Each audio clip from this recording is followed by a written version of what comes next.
Strings of Malice. Book 1. Snowflake in an Alley. An old mother nonsense story. Chapter 9. Granny's Deals. It couldn't have been more than 20 minutes before Granny returned and appeared herself a glass of thick red wine as she sat herself down in an armchair next to the hearth. Irinka didn't want to know why the woman suddenly looked a good deal younger. She was not particularly pretty, but further from, well, her ashen skin now shifted to a dark blue-black, and the silver that had covered her entire head had melted into only certain spots about her part and ears. Her wrinkles had almost entirely smoothed out, and her eyes had become more honeyed hazel. Still older than her look-alike from the painting, but the similarity was there. "Thank you for waiting." Granny smiled, and the thinness was gone from her voice. "That's the trouble with half-breeds. They're such trouble to put to sleep once they're up." She took a sip and looked at them both in turn. "So, which of you is here to see the old granny? And what do you want?" Lunreth raised his hand slowly, bringing it to his throat when she gave him her undivided attention. "Ah, I see," the woman hummed, cocking her head before beckoning with 2 hands. "Well then, come here and show me. I can't very well see anything from all the way over there." The man dug around in his bag for his letter before doing as he was told, but the woman didn't do the same. As he stood before her, holding out his letter, she gave him a look, one he had not seen in years, but one he was unlikely to ever forget. The paper crumpled between his fingers when he looked into her eyes sparkling with mirth. Gods damn it. The witch knew. "You know what to do," she urged gently, sugary sweet and just loud enough he was sure Irinka would hear. The man pushed his discomfort to the back of his mind. It surprised him just how easy it was to do after so much time had passed.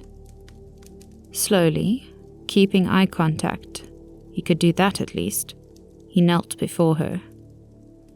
Hands were instantly on him. He pushed back the memories of more than 6 years past and shut his eyes when his chin was tilted up and his scarf tugged away. He just needed to breathe. Fingers were warm against the sensitive skin of his scars. A palm splayed out over his heart, and his arms were held firm. Despite the frame of the woman, she was strong. He couldn't have pulled away even if he'd wanted to. He tried to control his breathing, tried so hard to not fall into hysteria. It shouldn't have even been possible. Damn it, it was just as horrible as the last time. Phantom green eyes and golden hair flashed in his peripheral vision. He swallowed thickly and instead tried desperately to think of copper and black. A firm hand settled on the back of his neck, and Lunreth went dead still under the touch. He didn't even breathe until the woman murmured a single word in a tongue he had not heard in a very long time. He couldn't fight it, not even with what should have been an unbreakable ward, but he couldn't find it in himself to be mad at the magic for failing. Instead, he hated himself, his body, his mind for betraying him in such a way. He felt all the tension drain from him, and he went entirely limp. He wondered, not for the first time, how trauma may as well have been written in the arcane. He felt himself being moved this way and that, but it felt like it was happening to someone else. Granny blurred before him as his eyes glazed over and someone was saying something, far away and underwater. The way a healer had explained it to him, he had had such a bad experience, his mind fled his body for a time when the trauma was triggered. No, it wasn't something particularly uncommon or special.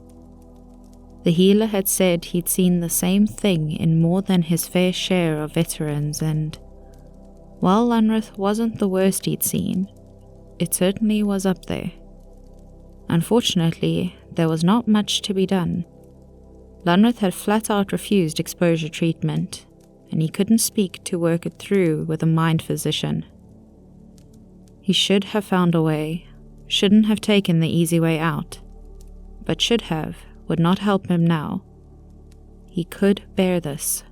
He had to. When Lunreth finally felt himself sink back into his body, it took an inordinately long time to come to accept that, well, nothing hurt. Strange as that might be to most, it wasn't strange, and the man felt off-kilter and out of his depth. Looks like he hadn't been as careful as he'd thought, nor as careful as he'd been warned. He stayed still as he slowly flickered his gaze around, taking care not to move his head proper. That was usually a good fallback in situations like this. They got bored, his brain offered in the softest of whispers, lest even his thoughts be overheard. Don't move, or they'll become interested again. You know that the second time is never as easy to escape. Lunreth kept the rest of his mind quiet by sheer force of will. The chair, at least the arm of it in front of his face, had strange runes in the green stitching, and the knee his cheek was resting on was bony. Thank the gods the hands that touched him no longer held his scruff, and only lightly rested on his shoulder, while two others played gently with the tips of his hair. One more cradled the open side of his face, cloaking his bulk view of the room. The small movements and the low tone told him that Granny was gesturing with her hands while she hummed softly. Fear began to crawl around his insides when he recognized the spell in the song and he couldn't hear Irinka. Worry overrode fear, and he slowly started to lift his head. The hands on and around him acknowledged his state with gentle pats and strokes, but she didn't restrain him. He looked up at the many-armed lady, and she looked younger than what felt like an eternity ago. She smiled and patted her own hair when their eyes met. Your girl made a trade, she hummed as casually as though she were discussing the weather. A year for a new finger to replace the one she lost. He frowned and she winked. She was the cat that had got into the cream, and she knew it. I have no use for money, Mr. Reed, and favors are too tedious to keep track of. Who owes what, and who was that one with that nifty little trait again? She laughed softly. His eyes widened as he shifted on his knees to glance at the rest of the room. He spotted his object soon enough. A small cot in the corner cradled Irinka, and she slept as she did every night. Your sister is a crafty one, Granny chuckled. Got aftercare included in her trade. Good thing, too. Most don't last more than a week after replacing limbs. I believe it's the sepsis. But who really can know these things? He turned back with a scowl, and the woman shrugged, one arm propping her elbow on the armchair and cocking her head against her fist while the others returned to their fluttering about her visitor. I suppose you'll refuse a deal to take away that pesky little reaction, she hummed nonchalantly, clearly done with her attempts of bargaining for more with him, but one of her hands still lingered over his arm, while another's fingers followed the line of his jaw down to his neck. You want this off then, yes? She continued, fingers slipping just so under the collar, while she held his now open note in another. He shivered at the light touch, but nodded. He quickly held up a hand, made a cross with his fingers, and made a motion across his throat. The look in her eyes told him exactly what would happen if he hadn't stipulated. She knew, he knew. He knew she knew he knew. But she muttered out a sweet, Of course, off and alive. She tapped the well-worn sigil on the front, a frond painted in gold and once hidden behind a blue gem that had fetched a pretty coin, but Lunreth had sold it years ago. And the one who collared you? She asked invitingly. The one whose house bears this mark? Shall they find their doom? or stop looking for you? Lunreth stiffened, but reminded himself that he'd covered his tracks. Traveron did not know where to look. He shook his head no, and Granny chuckled when her fingers traced her guest's frown, and others pushed his hair back from his face. Either you are very forgiving, or... Oh, there is no reason to worry about semantics. Shall we get to it then? Lunreth repeated the motion he'd first made when she'd asked before, but his hands were shaky this time. Yes, the man wishes for terms, but he knows the which with which he wishes will not speak the ones of which he worries. Granny hummed on a soft sing-song chuckle. What did you bring to trade for your wish?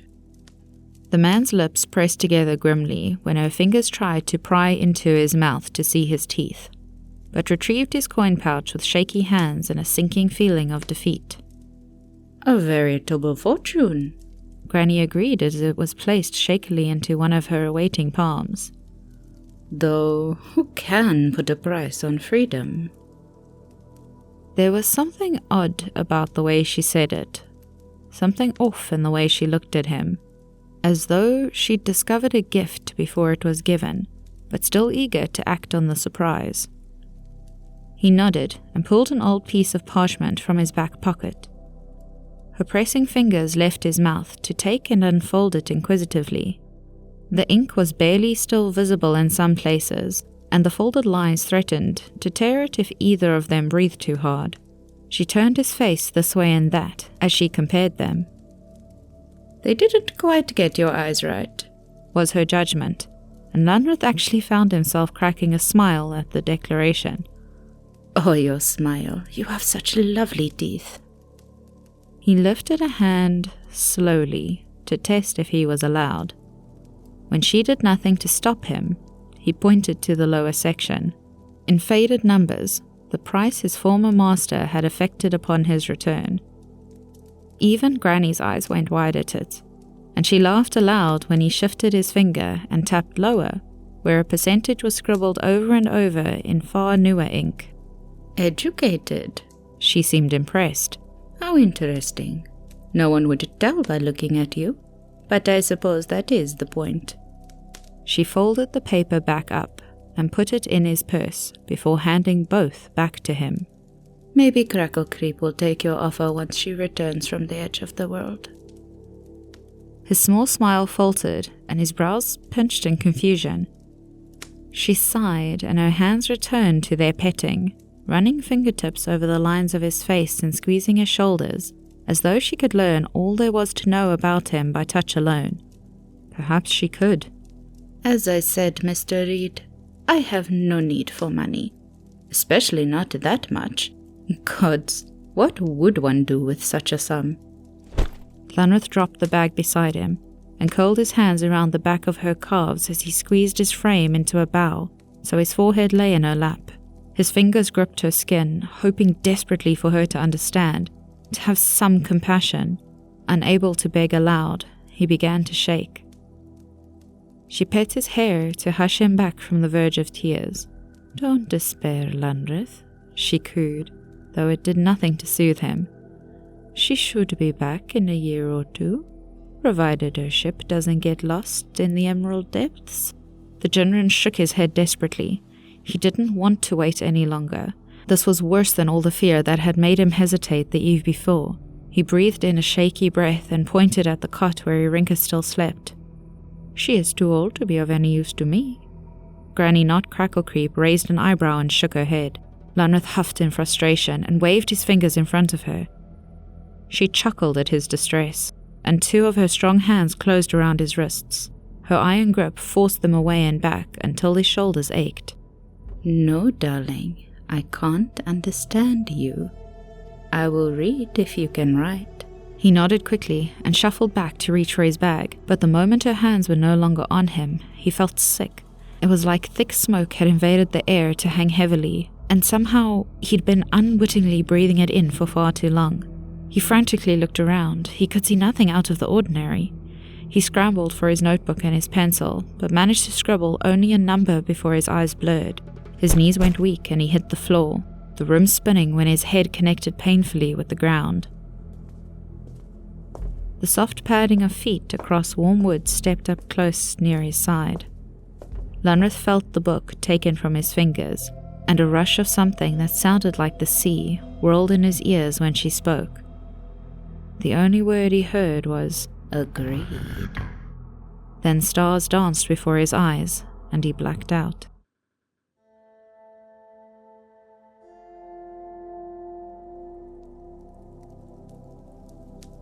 When consciousness came back to him, Lunreth was honestly surprised, even more so to discover that he was not missing any of his limbs or teeth, nor was he being held up in a basement dungeon. In fact, opening his eyes revealed that he had been tucked into the cot where Irinka had been before. The girl sat sipping from a tumbler and looking moody, until she noticed he was watching her. She got to her feet and poured a cup of tea, her mouth set in a suspicious way as she cautiously approached him. Lunreth pulled himself to sit, confused by her look. He brought his hands up to ask, but she shoved the tea into them before he could. "Granny said to drink this when you walk," she said flatly, side-eyeing him again suspiciously. He hesitated at her tone, but eventually did as she said. He spat the liquid out immediately and his face pinched in disgust. The girl's features softened in evident relief as she let out a long breath. "You look different is all," she offered in defense of the obnoxiously saccharine poison she had given him. Honestly, there must have been an entire pot of honey in the small cup.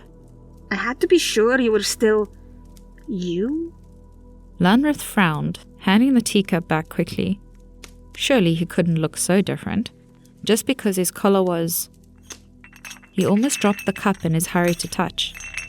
At his neck, he felt bare, heavily scarred flesh. He couldn't help the tears now. It was finally... It wasn't... Irinka was by his side in a heartbeat, quickly taking the cup from her brother's trembling hands. She almost put her arm around him, but held unsure. She eventually patted his shoulder. You're crying because you're happy, right?" she asked softly. He was holding his neck with both hands and quietly sobbing. It looked like he might strangle himself, but he nodded vehemently in an attempt to reassure her. There's an odd feeling that comes along with getting something you've wanted for a long time, especially if it happens suddenly, at least when it feels like it happens suddenly. Lunreth had expected a lot of what he felt, surprise or joy. He hadn't expected fear. His neck felt bare. It should have been the most wonderful thing.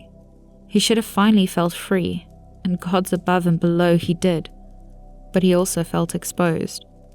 It wasn't Irinka's fault. She was trying not to stare, but her eyes kept flickering between his face and his throat. He raised a hand to cover it, but she stopped him. "Don't, I'm just angry," she confessed. "I thought I'd get to hear your voice." She tried to explain slowly, face sour and pinched. I thought it was the collar that stopped you from talking. I didn't..." She trailed off. Lunreth wouldn't begrudge her for not saying it. It was almost as ugly to think about as the scars were to look at. He lowered his eyes, no longer wanting to see how she stared. He could accept it from anyone else, but it hurt coming from her. He stood up when he heard Granny knock Crackle Creep coming back into the room. She looked different again, but he didn't care to take the time to think why. He offered her a low bow in thanks. Her head cocked forward in acknowledgement before opening all 6 of her arms. "I accept thanks in hugs," she smiled. Irinka spoke up to protest, but her stupid brother practically ran to the woman and embraced her. 2 of her arms went about his neck and another pair hung low around his waist. The woman murmured something to him, as the others weaved magic over his one arm, and he pulled back in surprise. Her smile was sweet when she offered him a hand, and the man instantly took it in his own, bringing her knuckles to his forehead before kissing it. Granny laughed at the display and teased that flattery would get him nowhere before she took all her hands back. "Goodbye, Lunreth Reed," the woman offered him with an easy smile. "May water find you." It was the strangest greeting Irinka had ever heard, but she didn't have even a moment to ponder it as her fool of a brother scooped up both their bags, turned to the door, and beckoned her to follow. Wait! Granny, can you not magic his voice back? Lunreth spun around, in his own way telling the girl to be quiet, but she ignored him. Granny. It felt strange to call her that, now that her hair had lost all its silver and the lines around her eyes had smoothed over completely. Mind you, no one would quite call her pretty. The woman crossed two of her arms over her belly calmly as she nodded. "Of course I could." Her other arms shrugged. "But it wouldn't do him any good. He doesn't have the parts to use it." Irinka stared blankly, confusedly. Lunreth's fluttering hands gestured for her to wait with her questions. Granny looked hopeful she wouldn't. Irinka thanked her and bid Granny not crackle creep a polite farewell.